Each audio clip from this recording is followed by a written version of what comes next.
Aujourd'hui, c'est un moment important, bien sûr, pour dénoncer une situation problématique que nous vivons depuis trop longtemps. Bien sûr, la problématique concernant l'accès à Internet pour notre région, mais également, nous désirons proposer des solutions pour, bien sûr, améliorer la problématique présente. Donc, d'entrée de jeu, de mettre en lumière plusieurs données qui sont importantes pour bien saisir l'ampleur de la situation. Donc, concernant l'accès à Internet, bien sûr, on a vu avec la pandémie, une situation qui s'est exacerbée à plusieurs plans, particulièrement sur l'accès à la formation à distance, donc pour les étudiants, également pour les professeurs. C'est très problématique pour eux parce que plusieurs d'entre eux n'ont pas accès bien sûr à l'accès à Internet. Et là, on ne parle même pas de l'accès à Internet haute vitesse. Vous devez savoir que la région du Bas-Saint-Laurent est la région la moins bien branchée en pourcentage de foyers au Québec. Donc, on a 87 des foyers au Bas-Saint-Laurent qui sont branchés, comparativement à 92 qui est la moyenne nationale. Donc, on a un écart de 6 C'est immense. C'est immense là, vraiment comme retard qui a été accumulé au cours des dernières années. Donc, c'est une situation présentement qui est très problématique. C'est un frein concrètement pour le développement de notre région. Et là, on le voit aujourd'hui avec la conférence de presse, des gens qui vont pouvoir témoigner à la suite. C'est vraiment, dans le secteur de l'éducation, c'est vraiment pénible pour eux. Je dirais d'entrée de jeu actuellement, qu'est-ce qui se passe? Le gouvernement fédéral prévoit brancher l'ensemble des foyers au Canada d'ici 2030. Cependant, on a au gouvernement du Québec un autre plan, c'est de brancher d'ici 2022. Ce que nous, on propose, c'est de rendre la situation, bien sûr, la plus adéquate, le plus rapidement possible. On souhaite que le gouvernement fédéral puisse transférer les sommes au gouvernement du Québec. Le gouvernement du Québec a déjà l'expertise, savent déjà, bien sûr, les problématiques présentes sur son territoire et connaissent bien la situation actuelle. Donc, ça serait une solution pour vraiment faire en sorte que le déploiement puis l'accès à Internet sur notre territoire se fasse de façon beaucoup plus rapide. Il y a une autre chose aussi présentement. Le seul programme qui existe au gouvernement fédéral, c'est le Fonds de large bande universel. Donc, c'est un programme qui a été déployé, mais il y a maintenant un peu plus de 2 ans.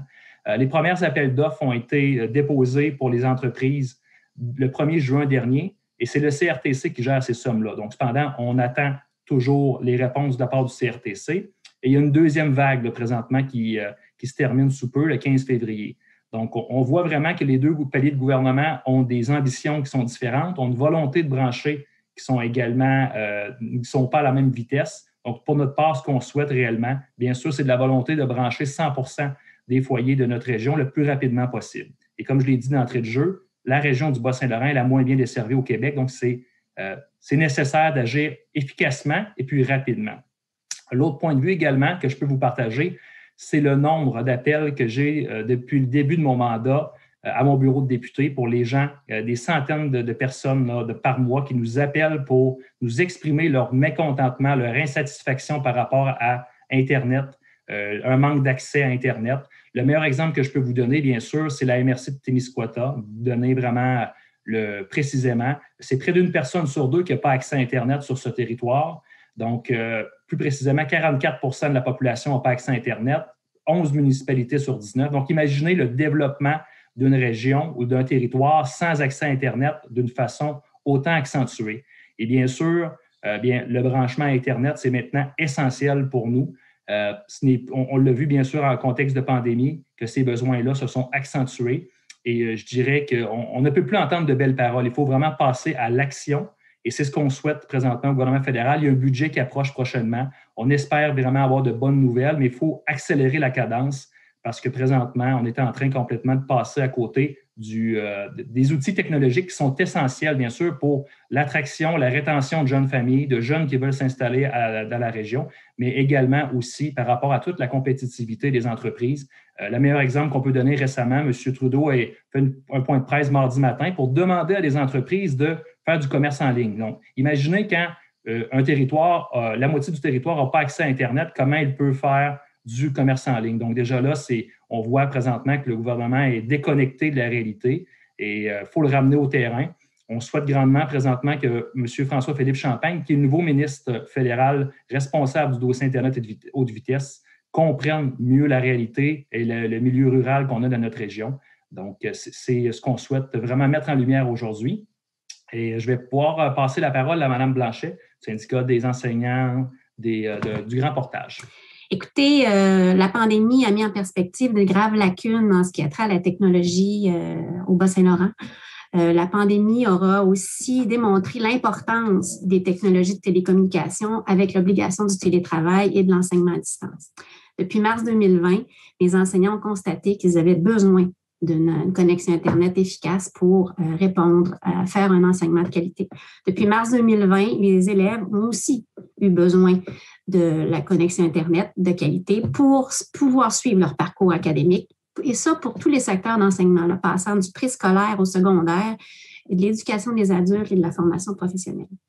Le constat, c'est que la difficulté du réseau Internet dans notre région nuit à plusieurs municipalités et à plusieurs écoles ou centres. Autre constat, la mauvaise connexion apporte des difficultés dans l'enseignement à distance, et ce, davantage pour les petits villages et les rangs. C'est le constat.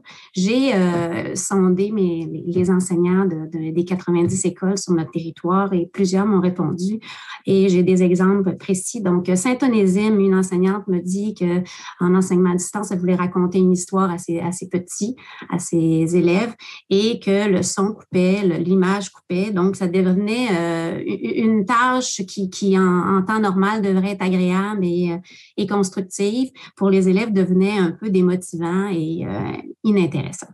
Au JAL, dans le Témiscouata, la fiabilité du réseau fait en sorte que l'enseignant qui faisait de l'enseignement à distance avait pas tous ses élèves présents, donc doit ensuite, par téléphone, faire les contacts individuels pour reprendre l'enseignement, si on veut, mais c'est pas la même façon.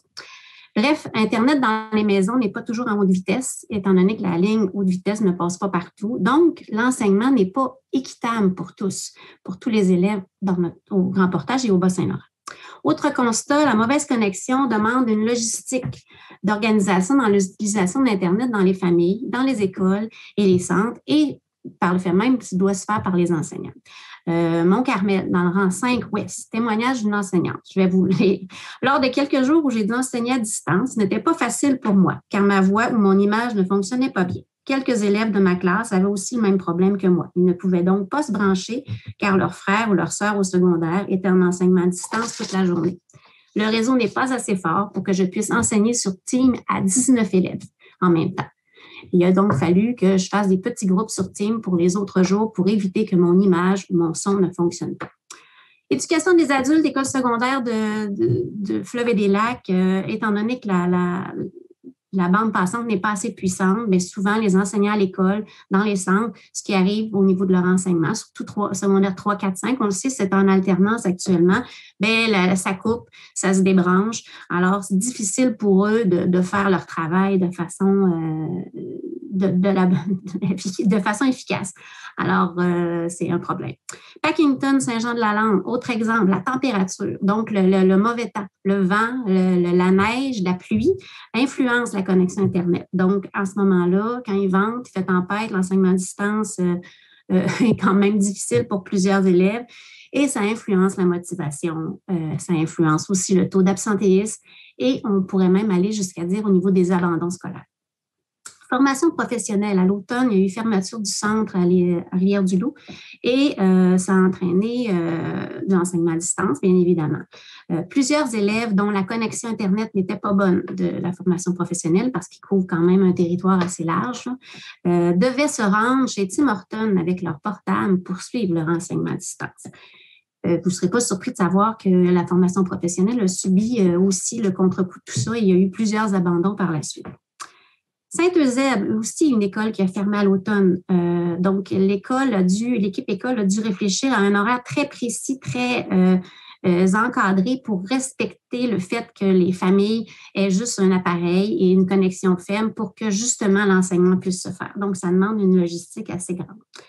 Bref, les graves lacunes de la connexion Internet qui est en mauvais état demandent souplesse, créativité, adaptation aux enseignants et par le fait même aux élèves qui en écopent les contre-coups. Alors, en 2021, il est plus que temps que c'est un virage nécessaire pour notre région, pour nos élèves et pour nos profs. Merci. Je cède la parole à M. Jean-François Gaumont, président du syndicat de la région de Métis. Merci beaucoup. Si on est ici aujourd'hui, là, c'est parce qu'on considère que le délai de 2030 là, pour brancher tous les foyers, c'est trop lent. Il y a aussi la bande passante là, par endroits dans notre région qui est, à notre avis, ou à l'avis de nos membres, insuffisante. Internet haute vitesse, pour nous, c'est rendu un service aussi essentiel en 2021 que l'était l'électricité en 1950. Les experts nous disent qu'il y aura d'autres pandémies. On n'est pas encore sorti de celle-là. Donc, c'est important d'agir et ce, rapidement. Sur le terrain, ce qu'on voit, c'est des dangers pour la réussite éducative. On apprenait lundi là, que les résultats de la première étape n'étaient pas nécessairement au rendez-vous, là, et principalement au secondaire en mathématiques. C'est déjà, comme je disais, une année difficile au plan de la réussite. Il y a du décrochage, beaucoup d'absentéisme. Donc, si Internet ne fournit pas la demande, c'est certain que ça n'aide pas nos élèves et les enseignants. On ne peut pas multiplier les obstacles d'une partie de nos jeunes en région à cause des moyens technologiques. On veut que nos jeunes se forment ici. On veut qu'ils aient les mêmes chances de réussir qu'ailleurs. Puis on veut qu'ils restent ici par la suite. À l'heure où tout le monde là, est en train de se former au télétravail, je pense qu'il faut que nos élèves soient sur la même ligne de départ que tous les autres élèves partout au Québec.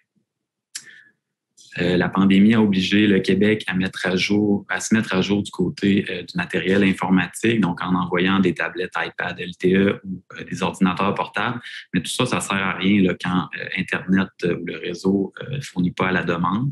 On pense que si l'éducation est importante, si c'est une priorité, ben il faut accorder toute sa place. Puis en 2021, ça passe par des infrastructures réseau de qualité. Il y a différents cas qui ont été nommés là, par les membres que je représente, mais je ne vais pas renommer tout ce qui a été dit par Mme Blanchette avant moi, sauf que j'ai entendu parler d'enseignantes qui avaient pu être éjectées de leur salle Zoom parce que la bande passante est insuffisante ou le réseau était trop saccadé.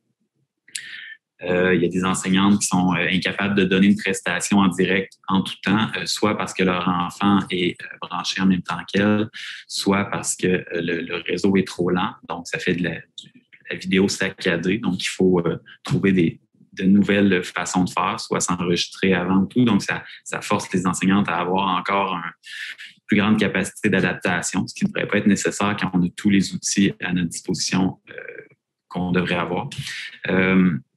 Au retour des fêtes, là, il y avait confinement généralisé là, pour les élèves. On demandait à tout le monde pour leur sécurité de rester chez eux, sauf que les élèves chez qui il n'y avait pas de réseau LTE et que les tablettes iPad des centres de services ne fonctionnaient pas. Donc, on leur demandait de se déplacer dans les écoles. Donc, on considère que c'était dangereux pour eux là, et leur famille.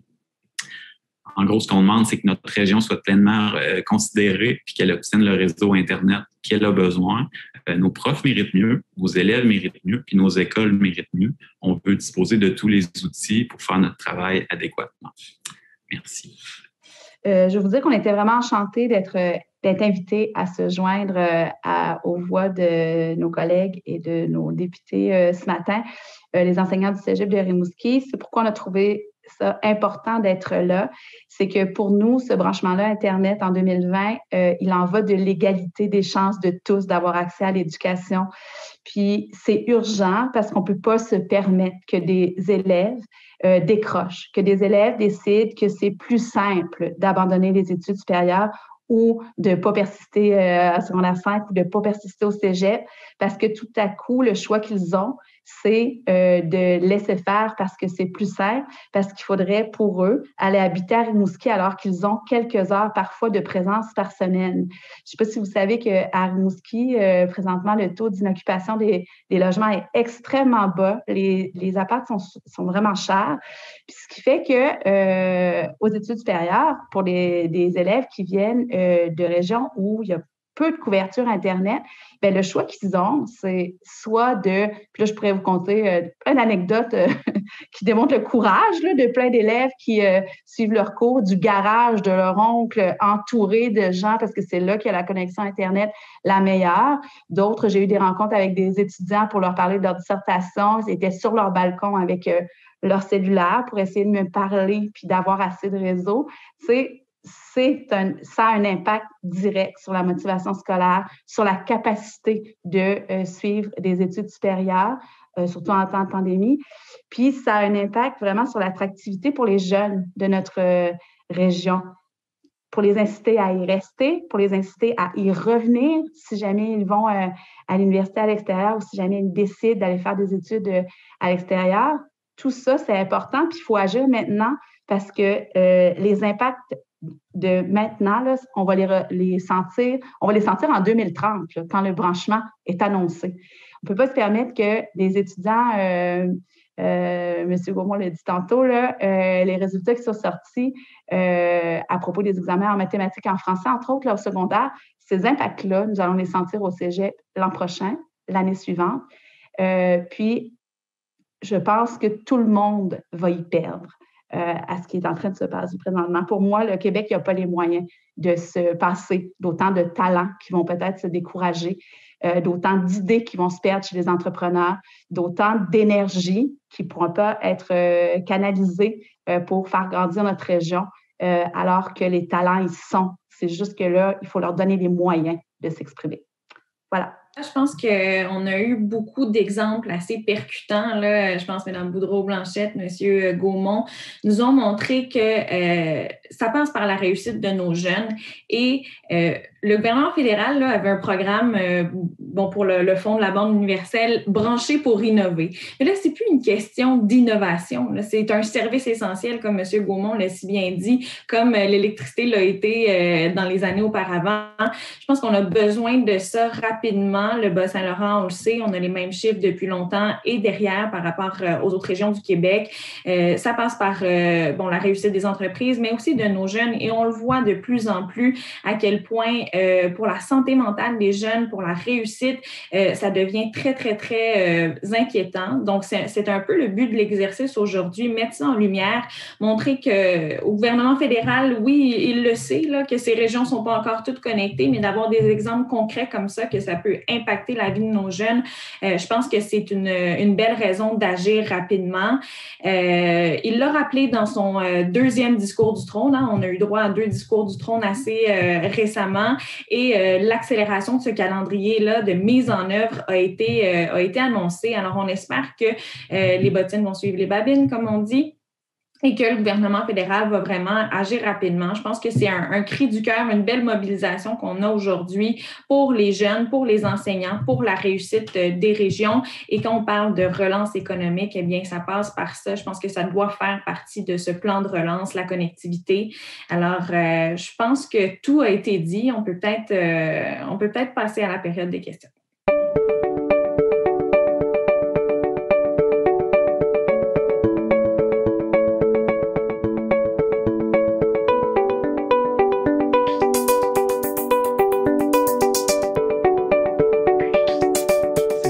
C'est le seul programme qu'on a à notre disponibilité ici avec le gouvernement fédéral. Comme j'évoquais un peu plus tôt, 750 millions de dollars sur une période de 5 ans. La première année, c'était 100 millions. Les appels d'offres ont été lancés le 1er juin dernier. Comme j'évoquais également, il n'y a aucune réponse présentement de la part du CRTC pour les appels d'offres qui ont été déposés pour les entreprises de la région. J'ai même fait des téléphones, là, bien sûr, pour nous préparer pour la conférence de presse. J'ai relancé les entreprises qui disaient avoir déposé les appels d'offres. Il n'y a toujours aucune réponse de la part du CRTC. Et vous voyez, la deuxième vague commence déjà. Elle se termine le 15 février pour les appels, d'offres régulières. Et même pour les appels d'offres urgentes, ça a terminé le 15 janvier dernier, toujours pour la deuxième année de financement. Et le meilleur exemple concret que je veux vous partager, il y avait une entreprise pour ne pas la nommer, Vidéotron, qui souhaitait brancher 4 MRC de la région du Bas-Saint-Laurent, le Kamouraska, Rivière-du-Loup, le Témiscouata et les Basques. Juste vous mettre en lumière vraiment les lacunes administratives qu'il peut y avoir quand il y a 2 paliers de gouvernement qui ne vont pas à la même vitesse ou qui n'ont pas la même vision des choses. Donc, le 1er juin dernier, Vidéotron souhaitait déposer, bien sûr, au gouvernement du Québec, également au gouvernement fédéral, pour brancher les 4 MRC. C'était du jamais vu. On voyait enfin la lumière au bout du tunnel. Et là, les gens de Vidéotron n'ont pas souhaité déposer leur projet initial au fédéral parce qu'ils n'avaient pas reçu de l'argent préalable au gouvernement du Québec. Donc, voyez-vous, quand il n'y a pas les 2 paliers de gouvernement qui se parlent ensemble, il y a des projets qui tombent à l'eau. Et on l'a vu concrètement avec ce projet-là qui était structurant pour notre région. Et c'est le meilleur exemple que je peux vous partager. Donc, tout à l'heure, quand j'évoquais le fait vraiment de dire transférer les sommes à un palier de gouvernement qui souhaite vraiment y aller plus rapidement, ça va rendre les choses beaucoup plus faciles pour l'ensemble des entreprises, mais également, ça va favoriser les citoyens et les citoyennes, puis même, bien sûr, les entreprises, tous les gens qui veulent avoir accès à Internet. Donc, au lieu d'y aller avec des technicalités administratives, bien, il faut passer vraiment à l'action.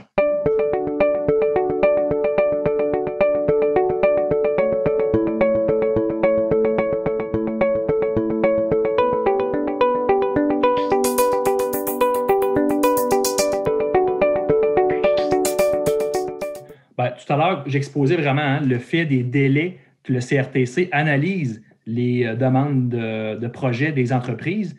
Plus que ça prend de temps, bien sûr, plus les impacts se font sentir entre-temps.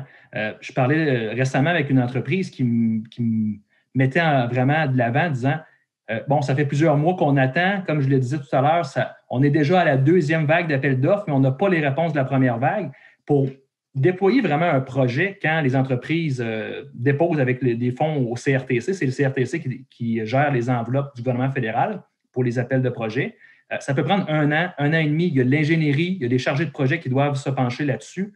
Donc, c'est bien beau de dire qu'on a de l'argent dans des enveloppes, mais tant qu'on n'a pas donné le OK officiel, bien, il y a un an et demi, même plus longtemps là, avant que les entreprises. Puis, vous savez également, les entreprises, eux, ont déjà un cahier là, de planification bien rempli. Donc, quand ils attendent pendant de nombreux mois, disons, consécutifs, bien, c'est difficile pour eux vraiment de tout laisser de côté et de dire « Ah, on a eu enfin de l'argent du gouvernement, on va passer à l'action, puis on va brancher les foyers. » Donc, plus on attend pour confirmer les projets, et même on me dit dans certaines entreprises qu'on a déjà déposé auprès des gouvernements, particulièrement au gouvernement fédéral, des projets structurants. Donc, ils ont déjà des solutions. Tout ce qui manque, c'est vraiment de la volonté de passer à l'action plus rapidement. Et là, pour nous, 2030, c'est insuffisant. C'est trop loin. Présentement, on a besoin de cette technologie-là le plus rapidement possible.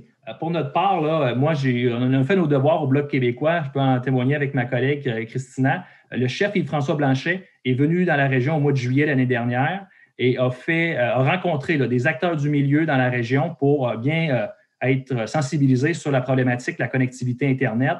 On a rencontré particulièrement les élus de la MRC de Témiscouata, qui est une MRC véritablement touchée, impactée par la problématique de l'accès à Internet. Et là, je ne parle même pas d'accès à Internet haute vitesse, simplement l'accès à Internet de base.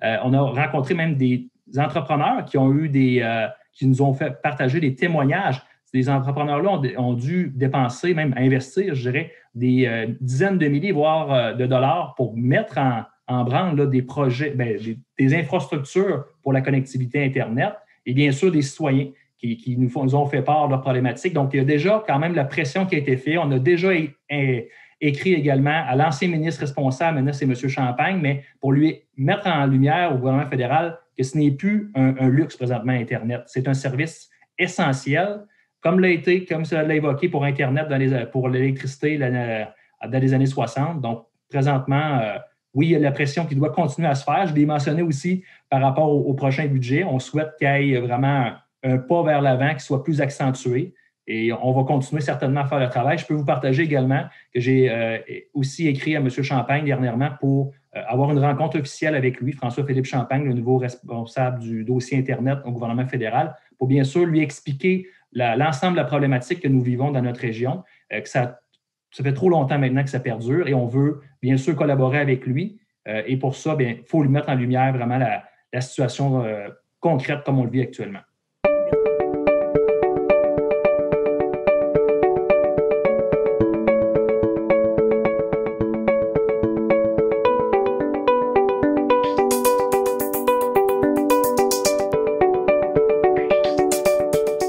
Je n'ai pas le chiffre exact en tête de combien de temps ça peut prendre, mais si on voit le gouvernement Legault qui s'est engagé pour 2022, ça nous prouve que ça peut se faire assez rapidement.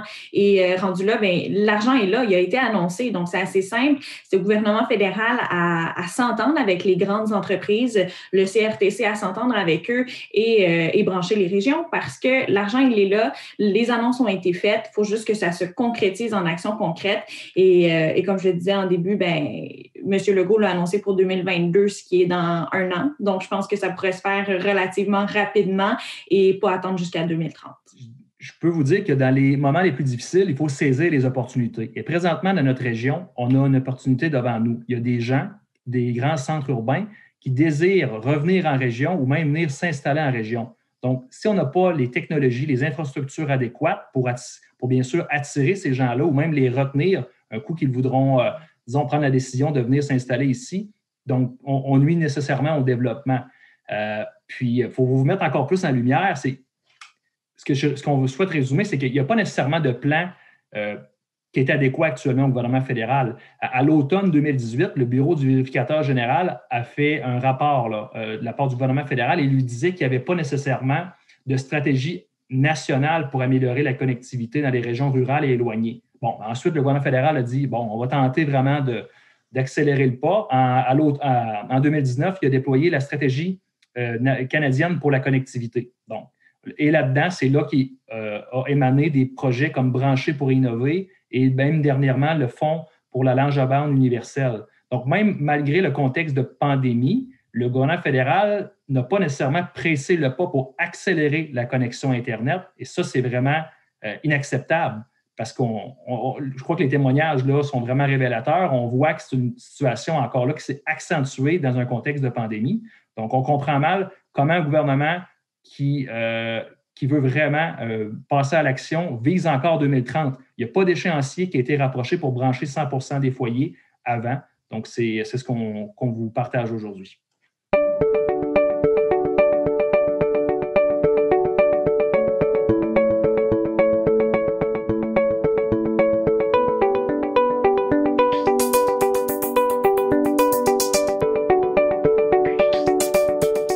Certainement qu'il y a quelque chose à faire, puis c'est un peu ce que je disais tout à l'heure. Le gouvernement fédéral doit se tenir un petit peu le dos droit là, quand il négocie avec les grandes entreprises qui ont les moyens de mettre ça en œuvre. C'est un peu toujours une guerre entre le CRTC et ces entreprises-là, dans le sens où les frais sont trop élevés et là, les compagnies disent on n'a pas assez de fonds pour aller dans les régions éloignées, dans les communautés rurales et c'est toujours ça un peu le problème qui revient. Mais les fonds sont là, le gouvernement l'a annoncé. Vous l'avez dit, les exemples sont éloquents. On parle de la santé de nos jeunes. Je pense qu'il n'y a plus matière à rire ou à attendre. Et on est vraiment rendu là. Donc, je pense que c'est possible de le mettre en œuvre. Et les pressions, bien, on espère qu'elles seront entendues.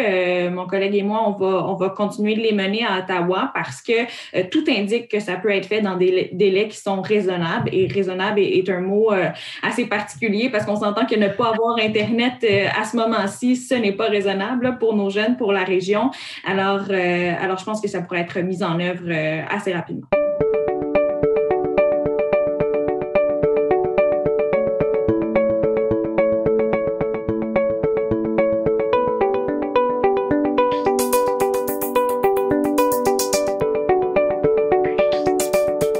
Donc, bien sûr, ça dépend des entreprises qui déposent des projets.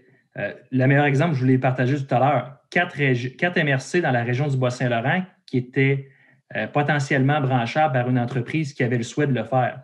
Mais là, ça a tout déraillé parce que l'entreprise en question n'a pas eu l'argent dans les 2 paliers de gouvernement comme elle le souhaitait. Donc, ça repousse encore à plus tard pour les appels d'offres. Ensuite, bien là, ça dépend toujours de la volonté des entreprises. Je pense que vous savez que les entreprises se partagent quand même certains secteurs. Donc, ça aussi, ça peut jouer. Ce que Mme Michaud mentionnait tout à l'heure, c'est une solution pour éviter cette problématique-là.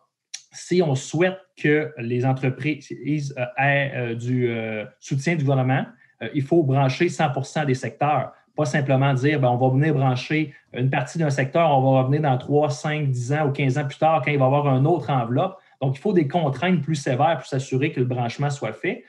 Ensuite, bien, le gouvernement fédéral, toujours avec ces enveloppes d'argent avec le CRTC, peut mettre en place des critères. Donc, s'il souhaite, même il cible déjà des zones qui ne sont pas desservies. Donc, quand vous voyez qu'exemple, le nord du Québec est branché plus adéquatement que la région du Bas-Saint-Laurent, ça veut dire que le gouvernement a pu cibler ces zones-là. Et ensuite, bien, les entreprises y voient un potentiel pour brancher, faire des projets et peuvent accéder au financement. Mais c'est ça, la réelle volonté, ça dépend toujours des critères d'admissibilité que les entreprises doivent rencontrer pour avoir le soutien financier de la part du gouvernement.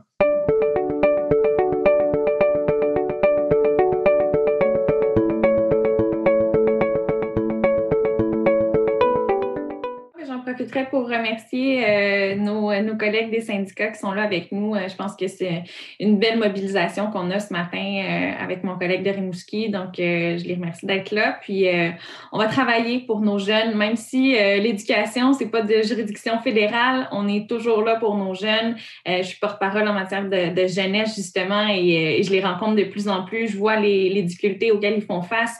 Alors, bien entendu, qu'on sera toujours là pour les défendre. Alors, merci à vous d'avoir été là ce matin. Merci aux gens présents, des professeurs, des syndicats, des professeurs de la région. C'est très important d'unir nos voix. Puis, merci également de nous avoir partagé des réalités que vos élèves, vos étudiants, vous-même que vous devez vivre à chaque jour. On sait que ce n'est pas une situation facile et vraiment de l'exposer aujourd'hui à travers les médias, sensibiliser la population davantage et bien sûr également de notre côté d'unir nos voix à vous. C'est important de le faire. Puis, comme on l'a fait aussi, d'évoquer des solutions. On voit que la situation tarde depuis maintenant trop longtemps. Il y a un laxisme là, présentement qui pèse lourd et qui met même en péril, je dirais, l'éducation d'une génération entière. Donc, on ne sait pas, la pandémie, à quel moment ça va se terminer exactement. Mais si la situation se perdure, il faut véritablement là, trouver des solutions beaucoup plus rapides qu'est-ce qu'il y a sur la table actuellement. Donc, je vous remercie encore. Puis, vous pouvez compter sur notre appui.